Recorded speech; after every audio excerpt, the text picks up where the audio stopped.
به نام خداوند بخشنده مهربان. بینندگان عزیز سلام.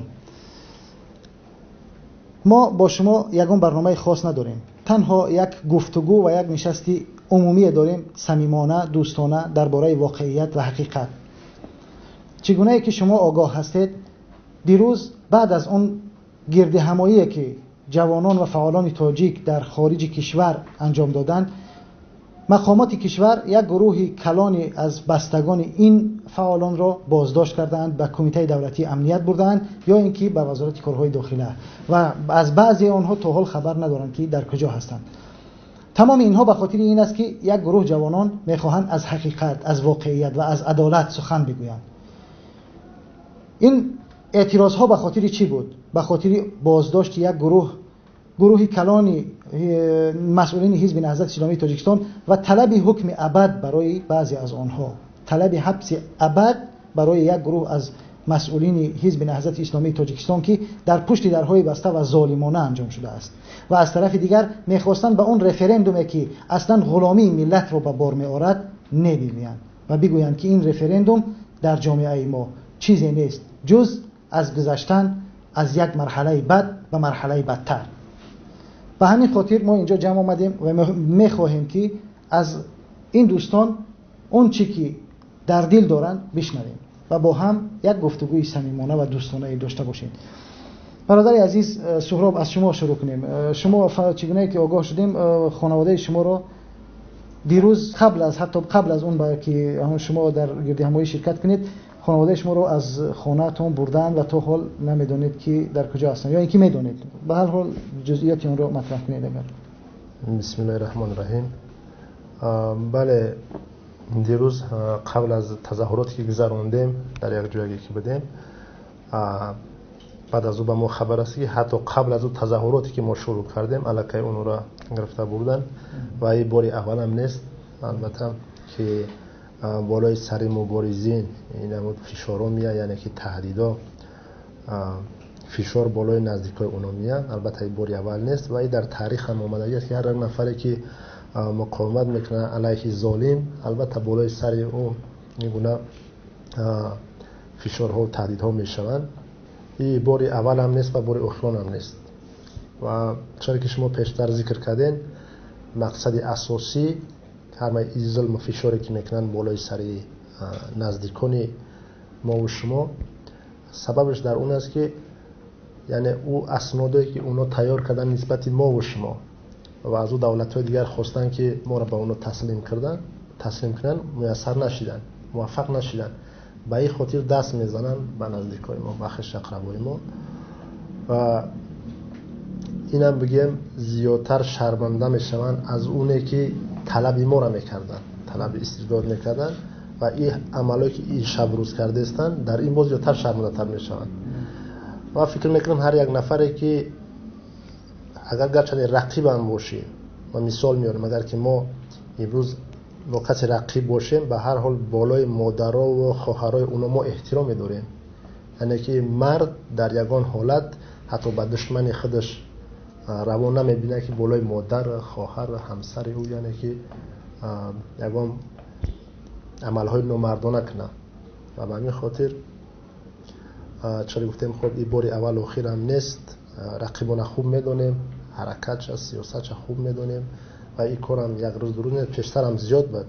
شخصا بالای برادرایی که میدونم، بالای نزدیکای خودم میدونم که همین فشارا بودن. البته 2 سال اینا چندین بار بود، فقط ما رسانه‌ای نمی‌کردیم و اینم به خاطر بود که مرحله اولی مبارزه بود. نمی‌خواستیم که مردم یعنی روحیش مشکل دل شکسته بشن و ان شاءالله که مردم امروزه ما 1 سال 2 سال پیش فرق میکنه، چی نظرشون در سیاست چی در حرکت اونا فرق میکنه شب و روز. یعنی اگر که ما پیشتر ببینیم، نگاه کنیم، نظر کنیم به قفا، یعنی پیشتر مردم یک ترس و وهم زیاد داشت. در وقت اخیر ما ببینیم چقدر جوانو چقدر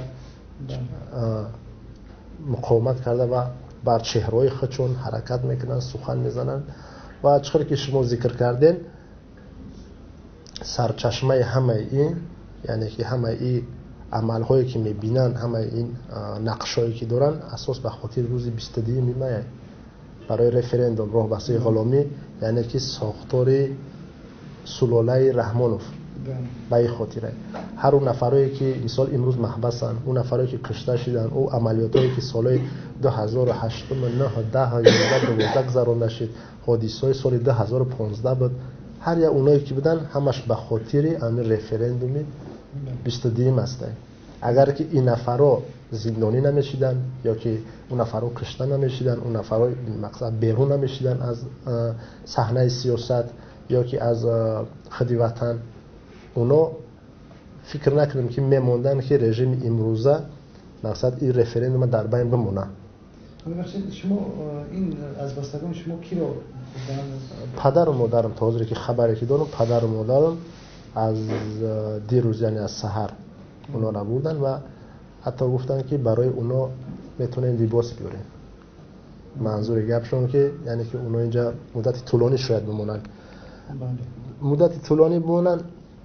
اگر که رژیم امروزه در عقل رسام بود، فکر نکنم که همین عمل پیشه میکرد. برای که این قدر تهدیدایی که بالای ما و شما شد در این مدت، این قدر نزدیکای ما کشته شدن، نزدیکای ما زندانی شدن، شریکای ما، همسفرای ما بودن، نفرایی که کشته شدن، نابود شدن در بیمونیست، اونا کسی چون کرد از مبارزه دست نکشید. پس اگر که در عقل رسام بودن این کارو نمیکردن. امروزن میتونن گفت که از این راه و هیچ وقت نمیگردیم، چون که اولا ما نزد الله قسم یاد کردیم، بعد ناموس ما را مجبور میکنه که توخیل بریم. درست.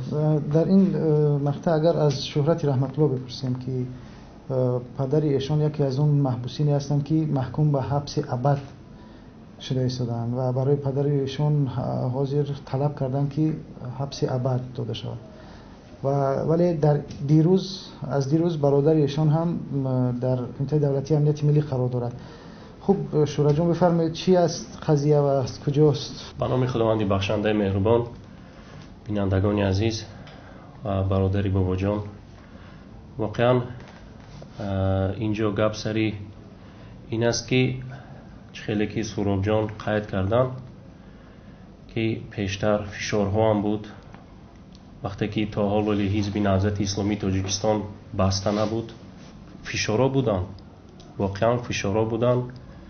روزی نبود که پدری مرا به امنیت و روزی نبود که پدری مرا به وزارت کارهای داخلی برای فعالیت‌های سیاسیشان دعوت نکنم. بنابراین این همین گفتنی هم که شاید بعضی ها از بینندگان و من از ملت تاجیک چنین سوال کنم که بنده چرا تا این وقت در یگان جا اعتراضی نکرد، بنده چرا در یگان جا رسانه‌ای نکرد. من واقعا مطمئن بودم که عضو ریاست عالی حزب نهضت اسلامی تاجیکستان که الان در زندان هستند و 5 نفری آنها حکم ابد گرفتند، واقعا آنها هیچ گناهی ندارند و از طرف آنها یگان گناه چگونه که حکومت جمهوری تاجیکستان میگویند که گویا که تبادلات کرده باشند و ربط به گنرال عبدالحلیم نظرزاده میدن. من مطمئنم که این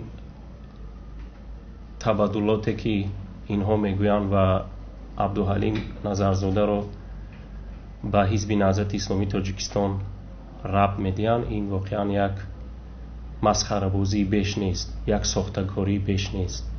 فکر کردم که اینها آزاد میشن به روزهای نزدیک.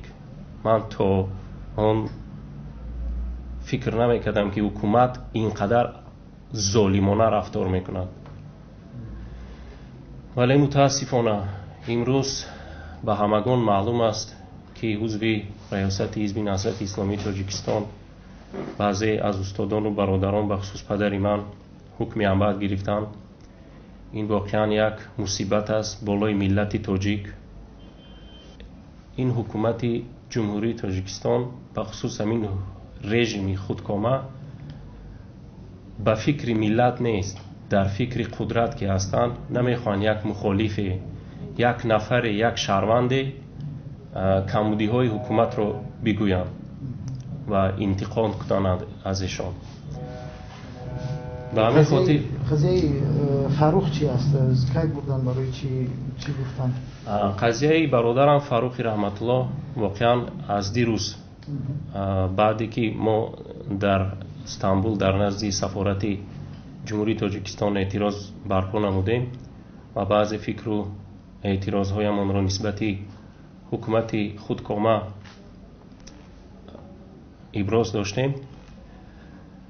بعد از چند لحظه به من خبر آمد از داخل کشور خبر رساندن که برادرم رو آمده از خانه 2 نفر از امنیت بازداشت کردن و بردن. بعد از چند لحظه تلفنی او رو برگرداندن. واقعا تا حال وقتی که به مادرم حتی فشار هم کردن، حتی تهدید هم کردن، حتی دشنام های هم کردن. متاسفانه وقتی که برادرم رو بردن به مادرم گفتن که او رو تا سحر بازپرسی میکنیم. بله بازپرسی که به مثل همون سودی که الان میگذارن یا که الان گذشته ایستاده است یا که به اتمام رسیده باشد که تا به حال نه از پیوندان ما در اون سودی که برادران ما رو استادان ما رو در از حزب نهضت اسلامی تاجیکستان نه از پیوندان ما در اونجا حضور داشتن، اشتراک داشتن، نه از ادوکات ها. درست است شاید ادوکات هایی بودن که اونو از طرف حکومت هم و این واقعی است که وقتی که ادوکات یا از طرف حکومت جمهوری باشد اون به نفع ملت کار نمیکنه. حتی خود ادوکات ها از همین کاری که گذشت باوری ندارن. حتی به هم خاطر میگن که هر چیزی که هست ما فرمان رو اجرا میکنیم. زوجه برادرم رو که عمک داشتن با عمکشون 60 ساله آن رو هم در بازداشتگاه هستن. همون عمک 60 ساله شون در بازداشتگاه قرار دارن. نمیدونم برای چی، خاطری چی. اگر شاید این یک پیامی باشد برای ما جوانانی که شاید ما اعتراض نکنیم، رسانه‌ای نکنیم، ولی من روی راست میگویم که من از نهضت هیچ دست نمیکشم تا وقتی که جان در بدن داریم. خدا خواهد این حرکت مردمی رو دوام خواهیم داد. سلامت باشید. و این مسئله دوباره برمیگردیم. حاضر برادر محمد صابر، شما هم مثل که از خانواده شما هم چند نفر امروز در چیز نیستند، در خونه نیستند، یا اینکه شما چی شد قضیه خبری دارید یا نه؟ السلام علیکم و رحمت الله و برکاته. بله چیزی که برادر گفته گذاشتن این بار اول نیست که مقامات‌های دخلدار، مقامات‌های حکومت تاجیکستان به نام امنیت ملی، که وقتی که ما امنیت ملی بگیم باید امنیت ملت بسیارتر نظر بکنن از حکومت امروزه. و ما میبینیم که امروز برای حکومت امروزه امنیت یک عائله بالاتر از ملت است. وقتی که امنیت به نام از امنیت ملی باید نظر بکنه به امنیت مردم. و افسوس که امروز فکر نظر یک عائله، یک اولاد بالاتر از ملت مانده شده. بار اول نیست که تهدیدها و فشارها بالای اهل اولاد من، خانواده من، حتی 2 بار فرزند من که 7 ساله است به شعبه کارهای داخل ناحیه رشت دعوت شدن. سبب نمیدونم گناه فرزندی من در چیز. و پدر و مادر من، عائله من، راستی که من از این سخنا صبح سحر من آگاه شدم. فقط آگاهی من همین است که پدر و مادر و زوجه ما رو به کمیته امنیت بردگیان. تا حوض یکون خبری نیست. و چیزی که گفتم گذاشتم بار اول نیست که عملهای غیر انسانی و غیر قانونی را انجام میدن مقامات تاجیکستان. مقصد یا یکی که باید دهان ما پوشیده شد، دست کشیدن از حقیقت، دست کشیدن از حق شهروندی، حقوق انسانی یا که دینی یا که شهروندی، چیزی که در انسان هست باید دست بکشی. تنها باید یک سخن از حکومت امروزه، از عموما از رئیس جمهور که امروز تصمیم گرفتن با راه رایپرسی، یعنی رئیس جمهور امروزه را به یک مقدسات برابر کنن.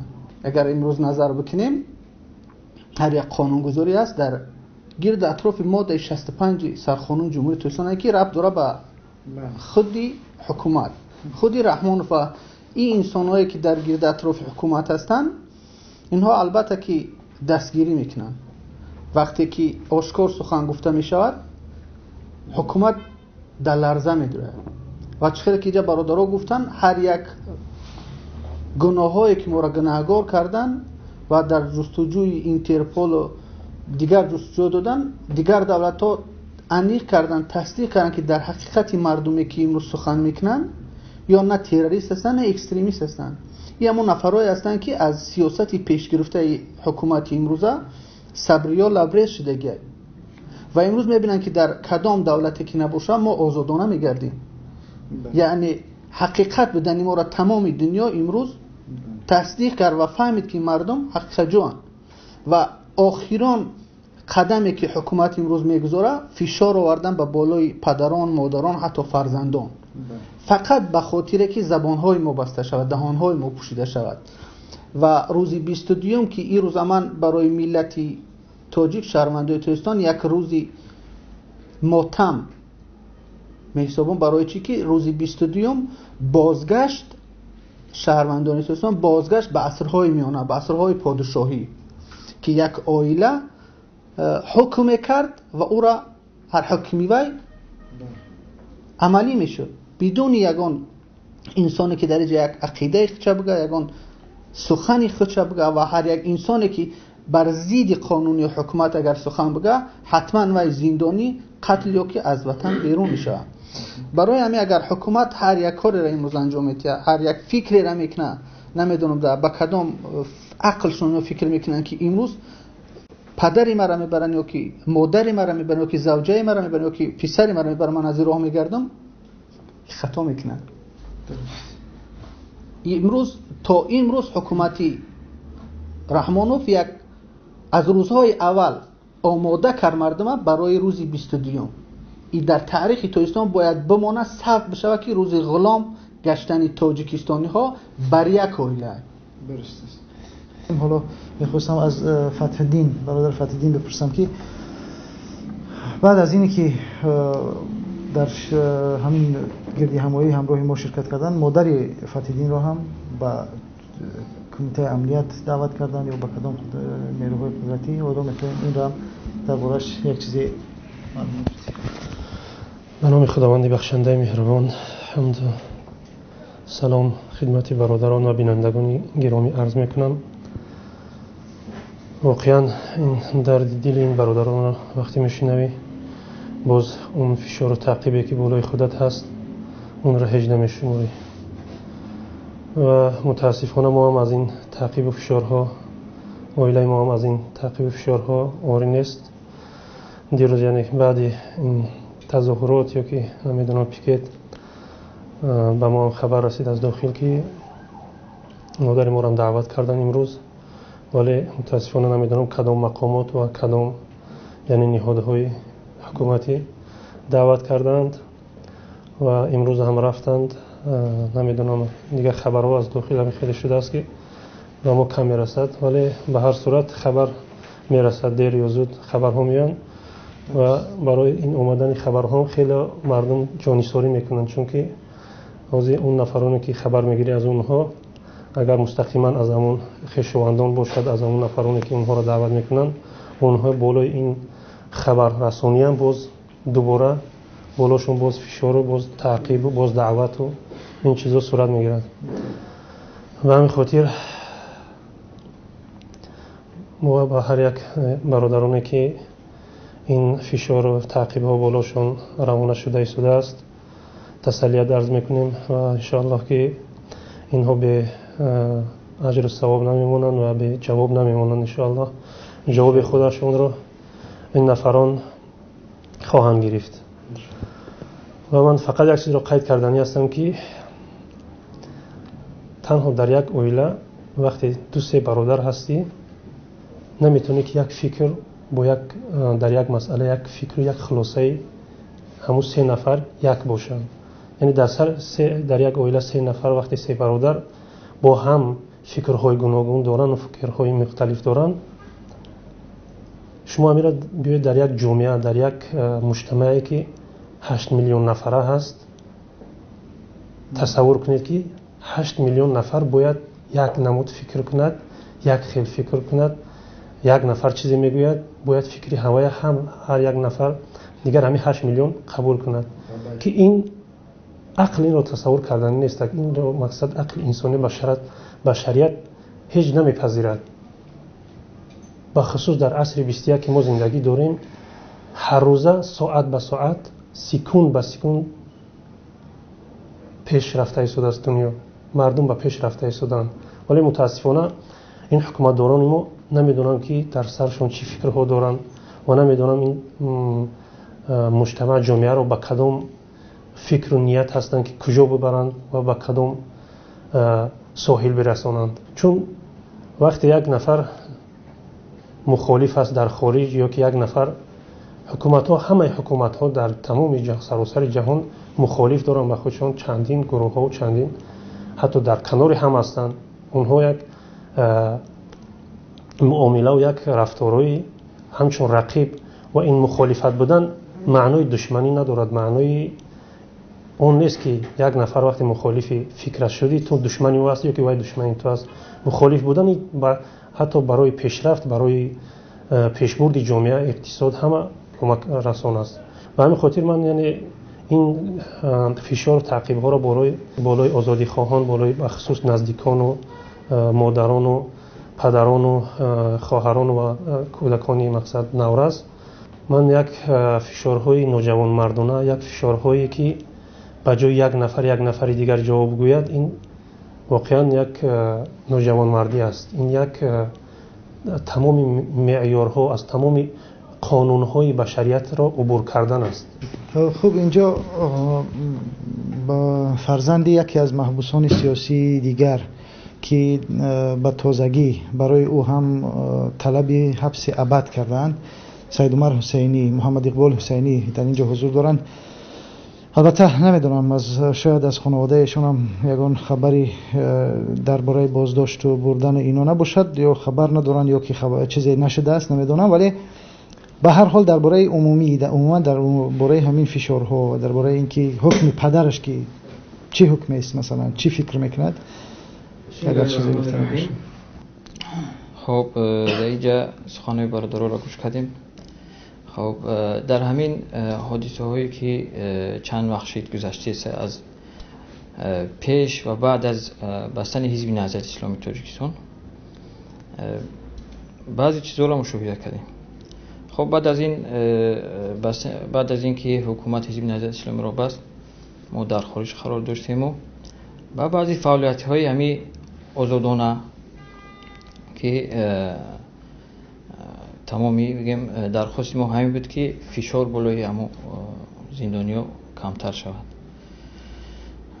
درخواستی زیادی هم نداشتیم، فقط میخواستیم که یک یعنی که وجودی همو اعضای حزب نهضت اسلامی و اعضای ریاست عالی حزب نهضت اسلامی در تاجیکستان باعث ثبات بود، باعث آرامی و صلح ثبات بود.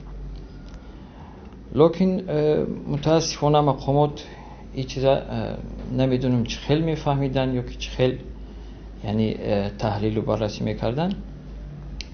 یعنی تصمیم بر همین شده است که دیگر حزب نهضت اسلامی بسته شود به هر حالی که هست. دیگر اونو به این تصمیم یعنی که عزم بستن که این عمل باید که اجرا شود. بعد از اینکه ما هم یک کمتر مثلا فعالیت داشتیم، فشار شد بالای خانواده، بالای برادر، مادر. چند دفعه هم به کمیته امنیتی ملی، وزارت داخله دعوت شدن. خب فقط خواهش از همونا همین است که در اول چی میگفتن در اون وقتا؟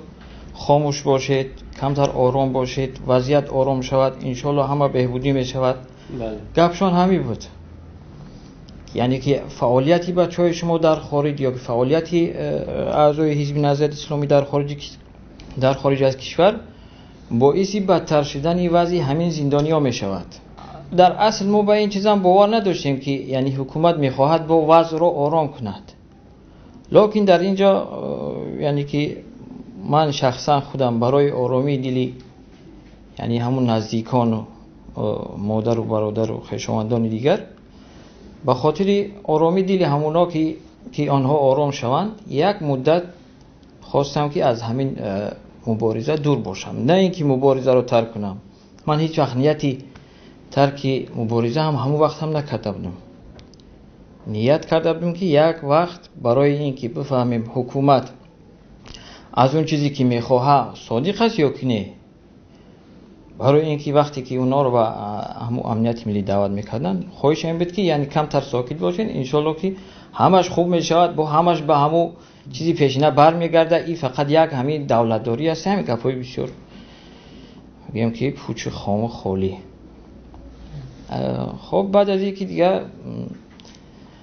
راه خاموشی را یک مدت پیش گرفتیم. خاموشی یعنی که ما هم مثلا کار زیاد نمی‌کردیم برای وطن، کمترین کاری ما همین که در صحیفه‌های اجتماعی یک کمتر به ناعدالتی‌هایی که صورت می‌گیرد در داخل تاجیکستان، نه فقط بالای حزب نهضت اسلامی بلکه بالای تمام شهروندان تاجیکستان صورت می‌گیرد، اعتراض خودمان را به همون فقط بیان کنیم. لکن متاسفانه وقتی که بعد از گذشت چند ماه دیدیم 9 ماه شد، برعکس حال بدتر شده است. خاموشی ما سببی بدتر شدن هم وضعیت خودی همو اعضای حرکت اسلامی و هم بدتر شدن وضعیت خودی تاجیکستان به همین چیز سبب شده. خلاصه من از همین خاموشی هم بگیم که همین است که میبینم این امروز تقریبا 2 هفته پیش دوستان کل کشور حبس ابد برای پدر من و 4 نفر دیگر از اعضای ریاست عالی حزب نهضت اسلامی طلب کرده است. برای چی؟ برای چی این حکومت طلب کرده است یا که برای چی آنها را زندانی کرده است؟ همین چیز هم سبب میشه و همین چیزهای گذشته هم سبب شد که باز من شخصا تصمیم گرفتم که باز دوباره قوی تر از پیش به میدان مبارزه در کنار برادرانم از حزب نهضت اسلامی تاجیکستان، از گروه هایی که گروه 24 دیگر گروه ها سخت‌تر مبارزه را باز دوام بدیم. اگر ما یک بار نگاه کنیم از نگاهی دینی به قضیه نگاه کنیم، خداوند هم در قرآن میگه که ولنبلونکم بشیء من الخوف والجوع و نقص من الاموال والانفس والثمرات، یعنی که از این نگاه ما یک دلیل داریم برای این چیز که این یک امتحان است برای هر یکی ما درباره اینکه خداوند انسان‌ها را امتحان میکند به واسطه کمبود در مال یا که در مالشان یا در جانشان یا در تمامی چیزهایی که امروز وجود دارد و این میتواند برای ما یک امتحان باشد، درست. ولی از نگاه دیگر برای حکومت شما همچون امروز اگر فکر کنید کدام معیار ارزشی و کدام معیار یک بگیم قانونی اجازت میتید که پدر به جای پسر مجازات شود یا پسر به جای پدر مجازات شود یا که فرزند نمیدونم زن برای به جای همسر در یگان جا شما این رو دیدید و کدام گروه و کدام بگیم طایفه و نمیدونم دولت و ملت هست یا ملت کی نیست، حتما یک گروه هست که میخواد از این چیزها میتواند استفاده کنه. اساس در اینجا ببینید بسیار افراد وقتی که صحبت میکنن میگن که اصلا نمیدونم که سببش در چی است، یعنی که عملهایی که رژیم امروزه میکنن نفرها در حیرت میمونن، میگن سببش در چی باشه، یک علامت سوال نزد میمونه. و من را گفتنیم که فکر شخصی من است که 22 می جواب به همه سوالا هست، یعنی که بیا نظر کنیم بعد 2003 وقتی شادروان عبدالله نوری اون نفر زیدیتی کردن، یاد دارین البته اون وقتا نفر انگشت‌شمار بودن که زیدیتی میکردن. شادروان عبدالله نوری زیدیتی کرده بودن 2003 حتی سال 99 هم ضدیت کرده بودن و خب گفتن به خاطر صلح و ثبات بیا خاموشی، خب خاموشی را با اختیار کردن. گفتن خب باشه یک 7 ساله شاید بعد 7 سال تغییر میشه، شاید بعد 7 سال میره. بله، نه که در 3 سالی که مهلتش مونده بود 7 ساله وارد کرد. و دیگه شد روان عبدالله نوری که ضدیتی کردن، در اینجا چی گپ شد؟ نایبی اون کس ناپدید شد، شمس‌الدین اگر خطا نکنم درست ناپدید. فقط بعد از 1 هفته خبر اومد که در پدولی در تهخانه یعنی که امنیت قرار داره. بعد از اونم با خاموشی 2003 7 ساله دیگه گذشت. با امروز علامت‌های سوال زیاد پیدا شد. برای چی رشت 2008 سال، برای چی بدخشان، برای چی کوکنار 2009، برای چی فلان وزیر کشته شد، برای چی فلانش دزدیده شد، برای چی این زندانی شد، برای چی حزب نهضت اسلامی، برای چی عمر علی قوت کشته شد. امروز جواب به همه سوالا گرفتیم. یعنی که بله 22 که مای این جواب به همه سوالا است. یعنی که ساختار سلوله رحمانوف اگر که این نفرا که زندانی نمیشیدن، این نفرا کشته نمیشیدن، اینو که نمیموندن مردم تا به اینجا برسن. و این هم امروز یک امتحانی کلان بالای سر مردم تاجیکستان است تا برای ما را خوب درس بشود. شخصیتایی که در تاجیکستان هستند، تاجیکستانی هستند، گناه اینا فقط یک چیزی که تاجیکستانی و نظر شخصی خودشان دارن. گناه بزرگ میگم که نظر شخصی را دارن و در تاجیکستان زندگی میکنن، شهروندی تاجیکستان دارن. و با ما و شما معلوم است که هر یک انسانی که در تاجیکستان نظری شخصی داره و نظری وی به نظر حکومت امروزه موافق نیست، البته وی که جو میشه از بین میره. و حتی از سازمان جهان برای توسعه یک مادر بود که 57 یا که 60 ساله وقتی پسر وی از زندانی کردن برآمد سخن گفت. حکومت امروزه رحم به همون مادر نکرد، در جستجوی بین المللی داد و 1 سال حیات امروز در زندان در روسیه گذراند. ما چه خیلی امروز باور بکنیم و با این حکومت در سر یک میز بشینیم خاطر صحبت کنیم. وقتی که حکومت خودی رئیس جمهور دستش به قلبش میمونه که وطن رو مثل مادر به قلب، به جان، به عمل تان دوست داره. آیا زندان کردن مادر برای در دیدی خشب بودن، برای سخن حق گفتن و پشت پنجره رو کردن، این نشانه وطن دوستی و ملت دوستی است؟ امروز پیام من به تمام نفرایی که امروز در پهلوی حکومت هستند برای یک بریده نانی که از دهان مردم گرفته میشه و اونها امروز فرزندای خودشون اهل عائله شون میخرانن، برای ایشده هیچگاه فشار بالای مردم نیاره و گمان بکنه که فشار آوردن اصلا به بالای خانواده من سری راهی مرا میگیره، بازم میگم که خطا میکنی. شما هم بارها میدونه که بار اول و بار اخیر نیست که فشار میاره و امروز هم سری راهی مرا گرفتن نمیتونم. ببینید امروز یک حالتی هست که در تاجیکستان تنها ما فقط شاهدی چی هستیم.